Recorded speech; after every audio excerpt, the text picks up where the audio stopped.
kaibigan, huwag mong kalimutan mag-subscribe sa aming channel at huwag din kalimutan i-click ang notification bell at subscribe button para updated ka sa weekly upload. Subscribe na! Who authorized you to make a backroom negotiation with the Chinese for this Scarborough? Yes, and the And president... you were telling me about treason. Remember? Yes, and that the president answered you directly that he authorized me. He told it in your face, Mr. President. What? Yes, that's correct. Oh, that's correct. I accepted that because I did not know that you were authorized. But the fact is that I asked you, whom did you talk to in China? I don't need to report to the Senate President, Mr. President. You have a duty to report what you do as a senator to this chamber. And in fact, you have a duty to notify the office of the Senate President when you leave this country to go abroad.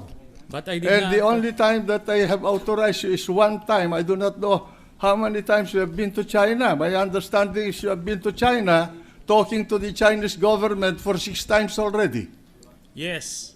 And you have met them 15 or 16 times. Yes. For what reason?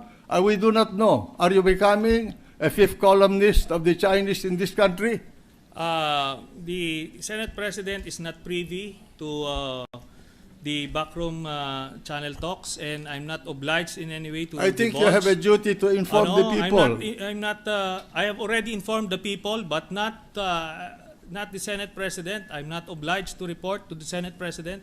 And all this line of questioning is irrelevant again. And should this line of questioning continue, I will have to say that I will refuse to yield anymore the floor. No, I'm asking you a question. You went to China, you asked the ambassador of the Philippines there, Madam Brady, for a meeting, and you said, do not take notes during our conversation. And you called the Secretary of Foreign Affairs a traitor. In fact, you told me that he committed treason. Yes, it was an executive session, and we're not supposed to divulge what's happening in I will read it to the record, your conversation with Brady, but it's and his notes to the Department of Foreign Affairs. It's supposed to be a confidential matter. Yes, but there's nothing confidential. Even in the executive meeting, cabinet meeting, in the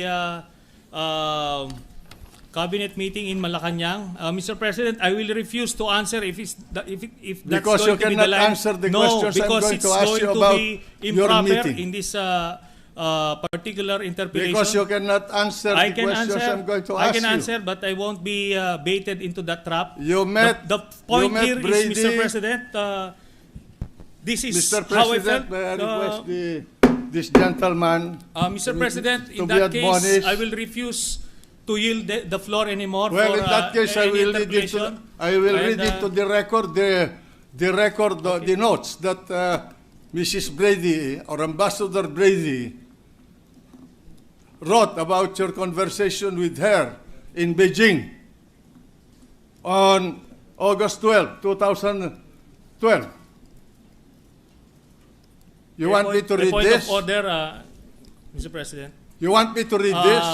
Point of What order. is the point of order? The Senate President may reveal sensitive information pertaining to foreign relations and national security, and I believe it is out of order in You this do not teach me session. what the parliamentary proceedings. I'm not answerable to anybody about There is a what point I of say order, in this hall. Mr. President. The Senate President may proceed. All right, and I have here the white paper that you've been writing about the Secretary of Foreign Affairs.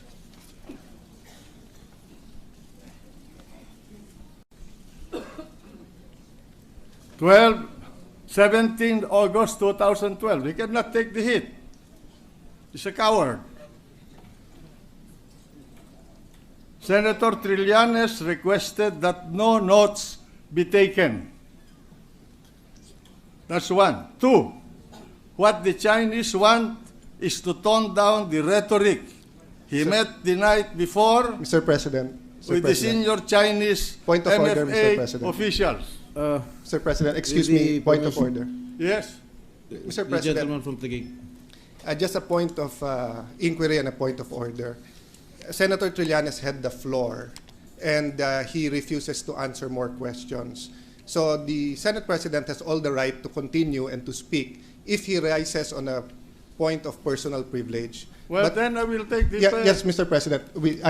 My apologies, sir. I'd just like to also mention that I am sad that this discussion is taking place, and I understand, sir, the sensibilities. But may I also just put on record that, or ask the chair, Mr. President, that if some of these things we're discussing now affects national security, although I deeply regret that this is happening, I deeply understand, Mr. President, the sensitivities being taken place. Your Honor, I've been Yes, sir. in charge of national security in this country before you were born. And I know what I'm talking about. Yes, Mr. President, I'm just saying that since we are entering an emotional phase of the discussion... No, I'm not Mr. emotional. President. The truth must be told. Anyway, Mr. President, no one can stop a senator from standing up and saying his I piece. did not start this, you know. If Yes, you Mr. start President. the fight with me, then I'll take you on. Yes, Mr. President, I'm not objecting now because he has the right to take the floor on his own time now. I'm just a very humble reminder, sir, that if it is a executive session or if this was told in confidence... No, I'm or going this to affects speak national- to the Filipino Mr. people President. about this. Thank you, Mr. President. Yes, the Senate President has been accused by another colleague. I will just read think these we'll let notes the, of Mrs. Brady We'll let the Senate about President continue. this meeting with Trillanes in Beijing. And one, Senator, this is dated 17 August 2012.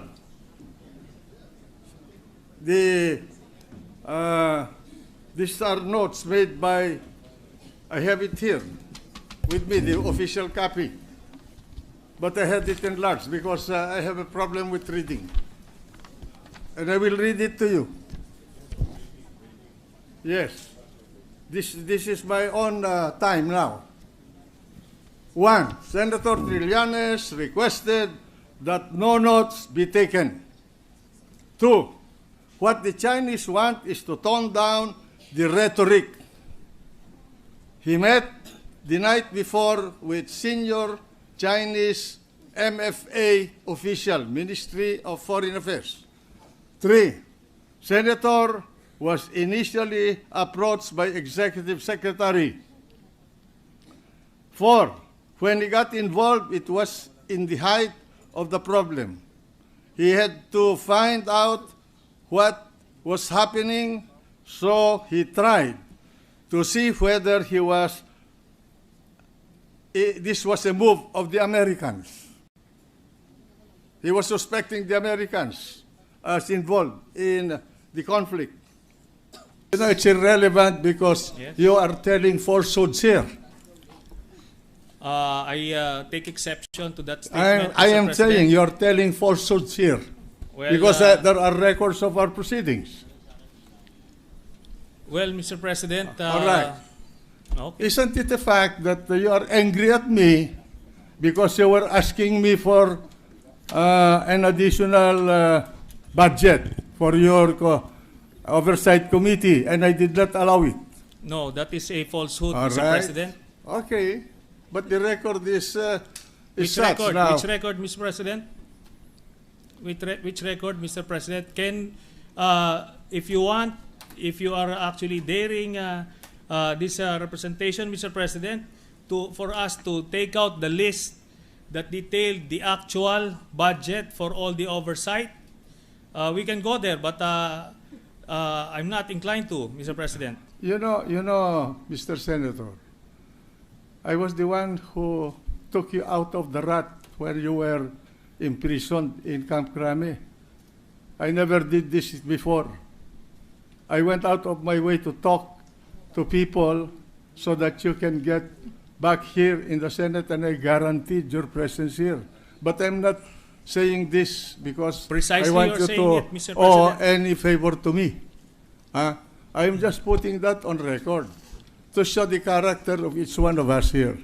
Okay, second, I'm sure that you resented my statement when we were in the cabinet, when you were presenting your supposed position as against the position of the Department of Foreign Affairs, when President Aquino invited me to attend a cabinet meeting on the Scarborough problem, and I told you